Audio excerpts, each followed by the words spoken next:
wabarakatuh. Perkenalkan, nama saya Trinurti dari PGMI 1 2019. Pagi anak-anak, baiklah sebelum kita memulai materi pada pagi hari ini, ada baiknya kita mengucapkan Bismillahirrohmanirrohim. Baiklah, selanjutnya Ibu akan menjelaskan materi kita pada pagi hari ini, yaitu perkembangan makhluk hidup. Manusia mengalami pertumbuhan dan perkembangan. Awalnya kita adalah bayi mungil yang lemah, kemudian tubuh besar serta belajar berjalan dan berbicara. Pada usia tertentu, kita berkembang menjadi dewasa. Proses pertumbuhan dan perkembangan juga terjadi pada tumbuhan hewan. Bagaimana proses pertumbuhan dan perkembangan itu terjadi? Kamu pasti pernah melihat tanaman yang awalnya kecil, kemudian kelamaan menjadi semakin besar. Peristiwa itu disebut pertumbuhan. Manusia juga mengalami pertumbuhan. Pertumbuhan merupakan perubahan dari kecil menjadi besar dan tinggi, serta pertumbuhan berat. Kamu akan mengalami pertumbuhan mulai dari bayi, kanak-kanak, remaja, dewasa, dan akhirnya tua. Pertumbuhan tersebut biasanya disertai dengan perubahan sikap, perilaku, dan gejala-gejala lainnya. Selain mengalami pertumbuhan, manusia juga mengalami perkembangan. Ciri-ciri perkembangan pada manusia contohnya adalah perubahan fisik pada laki-laki dan perubahan bagi anak-anak yang telah memasuki usia 12 tahun sampai 17 tahun. Digolongkan sebagai remaja. Pada remaja akan terjadi perubahan tumbuh yang jelas pada dirinya. Perubahan ini dikenal dengan sebutan masa puber. Secara manusia, perubahan yang tampak adalah anak tersebut semakin besar, serta tumbuhnya rambut. Akan menjelaskan pertumbuhan dan perkembangan pada manusia. Kamu pasti pernah melihat tanaman yang kecil awalnya kemudian kelamaan menjadi besar. Peristiwa yang disebut pertumbuhan, manusia juga mengalami pertumbuhan. Selain mengalami pertumbuhan, manusia juga mengalami perkembangan. Ciri-ciri perkembangan. Ciri-ciri perkembangan fisik pada manusia. Coba perhatikan anggota keluargamu. Anggota keluargamu ada yang laki-laki, ada yang perempuan. Usia anggota keluargamu berbeda-beda. Ada yang masih anak-anak, remaja, dewasa, dan ada yang sudah tua. Ukuran tubuhmu juga berbeda dengan anggota keluarga lainnya. Secara fisik, laki-laki dan perempuan juga berbeda. Apa perbedaannya? Agar lebih jelas kamu dapat mempelajari pembahasan di bawah ini. 1. Perkembangan fisik pada laki-laki. Saat berusia sekitar 12 tahun sampai 17 tahun, kamu memasuki masa remaja. Masa remaja sering disebut dengan masa puber. Puberitas ditandai dengan adanya perubahan fisik. Perubahan fisik pada laki-laki antara lain: suara menjadi besar, berat, tubuh kumis, janggut, dan cabang. C. Tubuh rambut di ketiak dan pangkal paha. D. Tubuh jakun dan leher. E. Bahu lebar dan sehingga ada bidang. F. Pertumbuhan pada organ kelamin yang diikuti kematangan organ produksi. 2. Perkembangan fisik pada anak perempuan. Perkembangan fisik anak perempuan meliputi A. Suara menjadi lebih nyaring. B. Organ reproduksi mulai menghasilkan sel telur, ditandai dengan datangnya haid dan menstruasi. C. Payudara mulai berkembang. D. Tumbuh rambut di ketiak dan pangkal paha. E. Kulit menjadi halus. Semua makhluk hidup di alam ini melakukan perkembangbiakan. Pernahkah kamu memperhatikan tumbuhan dan hewan yang ada di sekitar lingkunganmu? Pertambahan jumlah hewan dan tumbuhan terjadi melalui proses perkembangbiakan.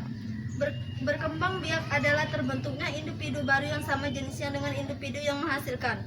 Contohnya, seekor induk ayam menghasilkan anak ayam. Tujuan berkembang biaknya yaitu mempertahankan jenisnya agar tidak punah. Tumbuhan dibedakan menjadi tumbuhan berbiji dan tumbuhan tidak berbiji. 1. Berkembangbiakan tumbuhan berbiji. Perkembangbiakan pada tumbuhan berbiji terdapat dengan dua cara, yaitu secara kawin atau secara tidak kawin. Perkembangbiakan generatif. Perkembangbiakan generatif terjadi pada tumbuhan yang mempunyai bunga. Perkembangbiakan generatif diawali dengan proses penyerbukan Penyerbukan adalah peristiwa jatuhnya serbuk sari di atas kepala putik. Penyerbukan diikuti dengan pembuahan. Proses pembuahan merupakan perkembangan bakal buah menjadi buah dan biji. Umumnya, penyerbukan pada bunga dibantu oleh serangga, misalnya lebih lebah dan kupu-kupu. Tanaman yang penyerbukannya dibantu oleh serangga biasanya memiliki mahkota bunga berwarna cerah. Warna mahkota bunga yang indah berfungsi untuk menarik perhatian serangga. Selain itu, tanaman juga memiliki kelenjar madu yang merupakan makanan bagi serangga. Perantara penyerbukan lainnya yaitu manusia dan angin. Tanaman yang menyerbuknya dibantu oleh manusia, misalnya paneli, sedangkan jagung dan rumput-rumputan, tanaman jagung dan rumput-rumputan memiliki serbuk sari yang banyak. Kecil dan ringan, serbuk sarinya yang ringan mudah diterbangkan oleh angin. B. Perkembangan vegetatif. Perkembangan secara vegetatif merupakan perkembangan biakan secara tak kawin. Perkembangbiakan ini dapat secara alami dan buatan. Perkembangan vegetatif alami. A. Tunas. Perkembangan biakan adalah pisang terjadi dengan tunas. Batang yang ada di dalam tanah akan membentuk tunas. Contoh lain tumbuhan yang berkembang biakan antara lain tunas bambu dan tubuh. Tunas daun. Tunas pada cocor bebek merupakan tunas daun. Tunas ini tumbuh pada ketiak daun. Tunas daun juga terdapat pada kaktus. C. Umbi lapis. Umbi lapis merupakan umbi yang berlapis-lapis dan tumbuh tunas di tengahnya.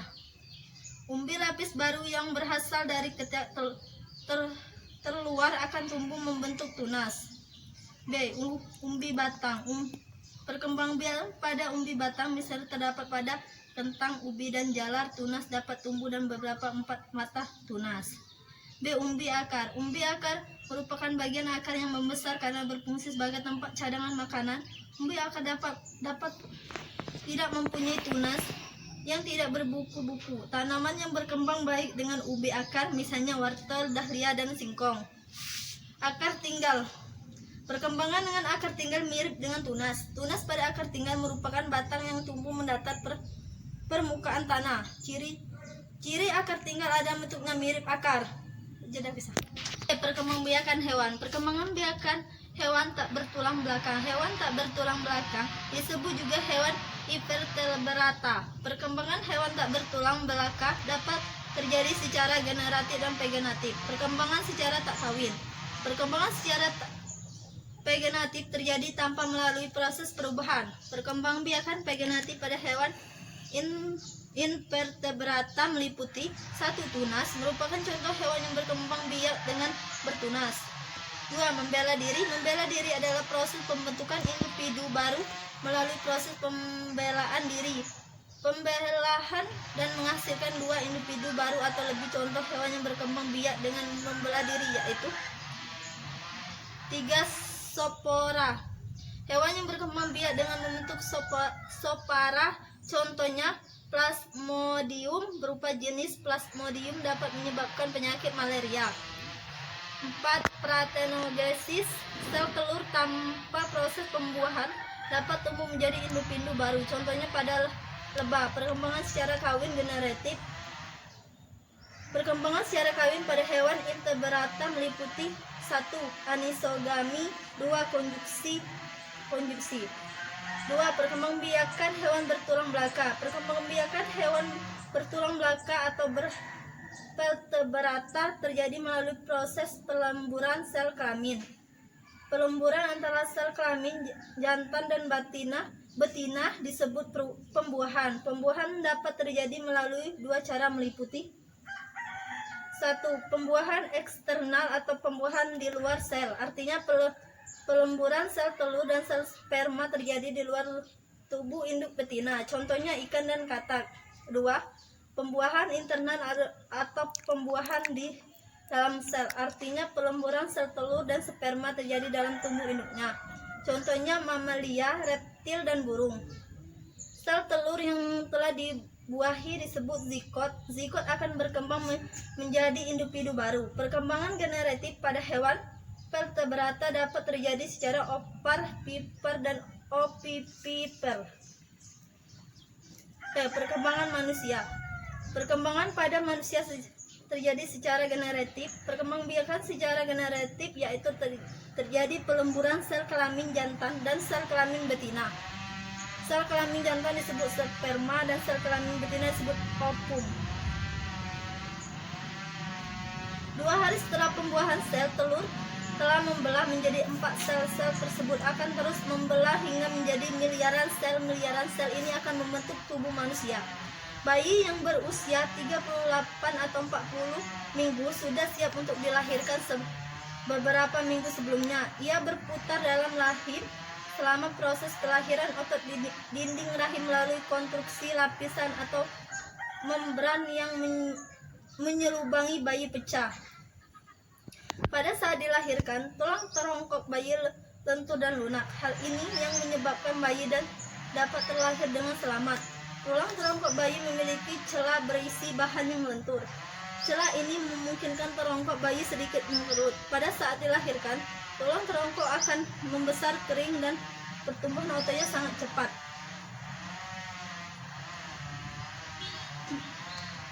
Baiklah, di sini Ibu akan menjelaskan kesimpulan dari materi pada pagi hari ini, yaitu pertumbuhan dan perkembangan. A. Makhluk hidup mengalami pertumbuhan dan perkembangan. B. Secara sistematis pertumbuhan manusia melalui tahapan bayi, balita, usia sekolah, remaja, dan dewasa tua. 2. Perkembangan fisik pada manusia. Perkembangan fisik pada anak-anak laki-laki dan perempuan tidak sama. B. Perkembangan fisik anak laki-laki perempuan diamati pada usia sekitar 12 tahun. Assalamualaikum warahmatullahi wabarakatuh. Waalaikumsalam.